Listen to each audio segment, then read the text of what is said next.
Hey guys, welcome back to the channel as we continue our HM build on my Gen 1 Raptor and we convert it to an HM long travel suspension. In the first video, we took the truck apart to start off the build. Then HM stripped the front suspension, cut off the shock buckets and started the frame reinforcement. Next, shock tires were installed and completely blew us all away. Then we were cleaning out all of our old parts so that we can help fund the next phase of this build. In the last video, the front suspension came together.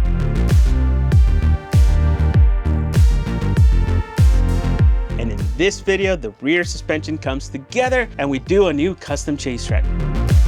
Hey guys, how do we keep it dirty off-road? Welcome back to the channel. This channel is all about working on our Raptors, working on my Gen 1, Gen 2s, and to give you guys honest build advice. Please consider subscribing so you guys can stay up to date on our videos and help us support on this build. Full disclosure, this video is not sponsored, but we did get a discount on the parts here. We did pay full price for the labor because we wanted to make sure we support Kevin at HM. He is a small shop. We love his work. We loved his work for a long time and wanted to support him. This video is actually bittersweet for me. Since the start, I've always wanted my truck to look different. I wanted it to stand out because Raptors tend to look identical to each other and it's hard to tell them apart these days because literally everybody copies each other. It's one of my biggest pet peeves. Mine has always been unique because of the light bar setup at the back, that Marty McFly look, right? My inspiration for the truck was really the race trucks from the 70s and 80s, or what I knew as also kind of like that narco truck look. You saw it in the Broncos and all that stuff. But most of you may know it as the Marty McFly treatment. But it takes a ton of expensive labor to recreate something like that. And I'm on my third version, and I easily have $9K invested in that last chase track. But our base of that wreck was not designed to be structural, and it cracked 2 times in the same spot. So it's time for a change and do it right from the start. But I can't afford to do everything that I want to do here. So I won't be doing a full link setup out back or a new axle, the extended axle, or the Marty McFly rook. We just can't afford to do it all. I am on a budget. So we are going to keep it simple within our budget, but also do some major upgrades like welded bump stops, more reinforcement, new leaves, and we're going to swap out our Fox 4.0s for King 4.0s with massive reservoirs. Oh, I actually love these shocks. Hey, let's get into this rear suspension, guys. The rear suspension started out by removing the bed. We should have had the pressure washer with us, Christian, so we could clean it up.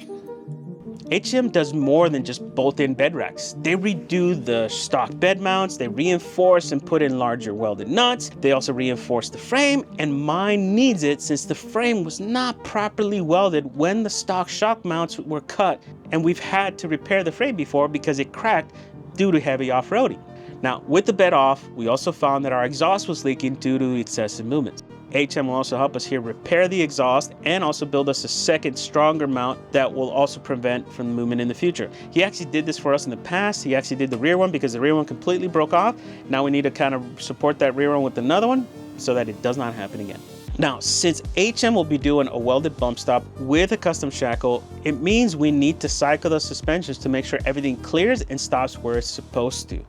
So the leaf pack is broken down to a single longest leaf to fully articulate the suspension. This is actually something that sets HM apart. There is no such thing as one size fits all for bump stops and drop shackles like other shops would have you believe. Each leaf configuration and drop shackle length changes how the truck is going to cycle, so they customize the bump stop to each spec.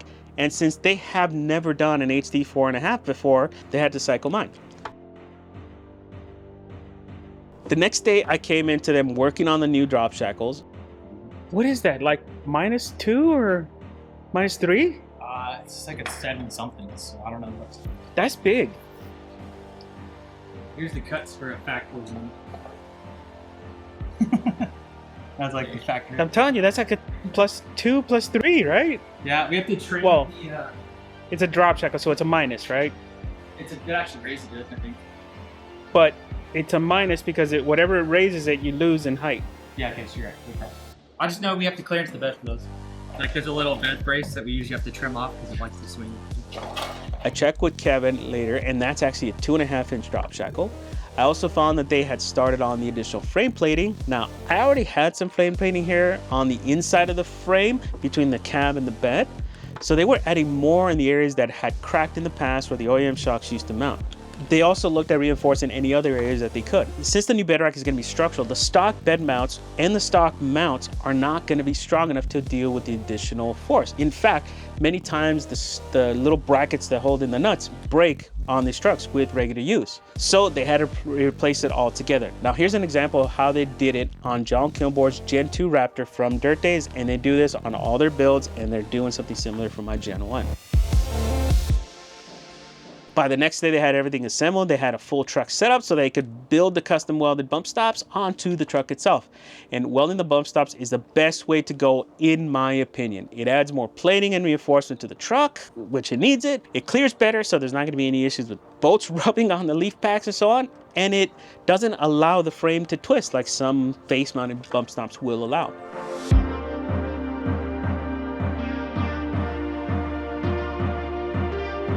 And then soon after that, they were also starting to build the new rack. Now, because the Gen 1 only has 4 bed supports, they also added a new bed support near the bump stops locations for strength.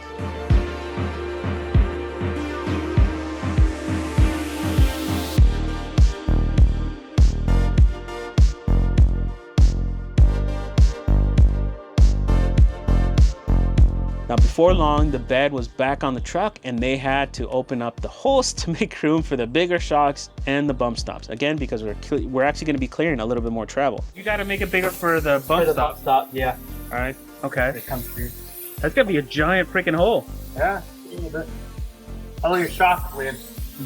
That much of it. The main bed rack was all done and welded, and they were working on reassembling the leaf pack for installation. Now, this is HM's standard bed rack and the starting point for our customization. There is no set price for this rack because every single one he makes gets customized to the customer's need. Some want tires behind the cab, some want it vertical, some want it flat. For me, I want it flat, and that's also what Kevin recommended, to add more weight behind the axle so that the truck can perform correctly, so that's what we did.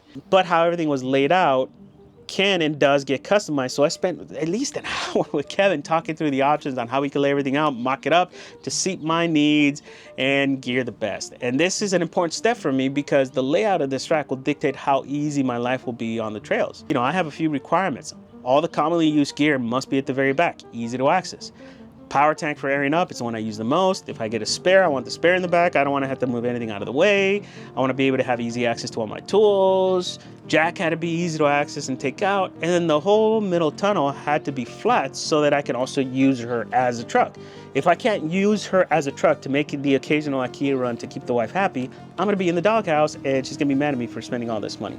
Truck things. Next day, we were starting to implement all the customizations. But we did get a surprise at the front. By the way, is the front down or you guys already took it apart? No, we gotta take the coilovers out. And then the King doesn't sell it anymore. So what is he going for?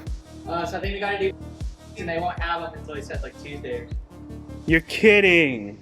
He just called. The springs that HM ordered were not the correct length and rate due to the weight of the truck. The truck was just so low that they had to get some new ones in, longer ones, I think more weight capacity, I'm not sure what it was. And the new ones were at least 2 days out, even though iBack is down the road from us here and they had them in stock. iBack guys, if you guys are watching, if you have products in stock, why does your warehouse run so slow that it takes 2 days to pull them?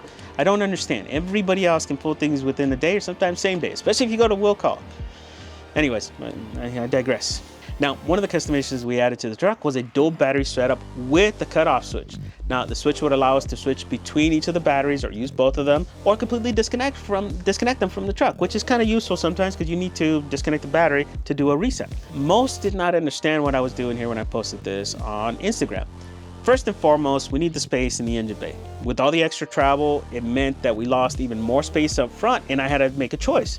Do I want a battery up front or do I want a windshield washer reservoir? You couldn't do both. There's not enough room for both on the Gen 1. I've been on enough muddy days that I need a decent sized windshield washer reservoir. I could not deal with just a tiny little one that was only good for a few squirts. So I had to go the expensive route and relocate the battery in the back so I could fit a larger reservoir up front. Then I decided that I wanted a second battery because I was tired of carrying a large jump pack because my accessories like the fridge, the Starlink were constantly draining my battery, especially the Starlink. The second battery will work as a jumper battery initially if I draining the primary, but eventually the second battery will be solely dedicated to run my fridge, my Starlink with its own solar panel to charge it. But that'll be till later because these upgrades alone with the extra battery cost me over $1,200 to do, not including HM's labor.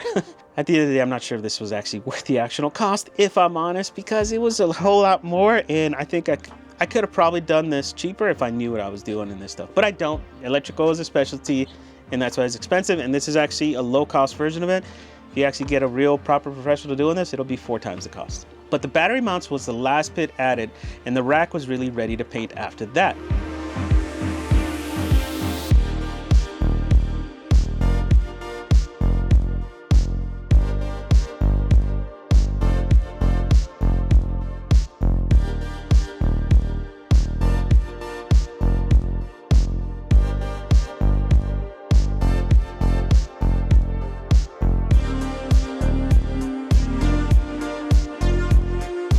By the next day, the bed rack was fully painted. Now, initially, I wanted just to get this spray painted. First, it's due to the time. Again, powder can take weeks, and I wanted the truck done quick.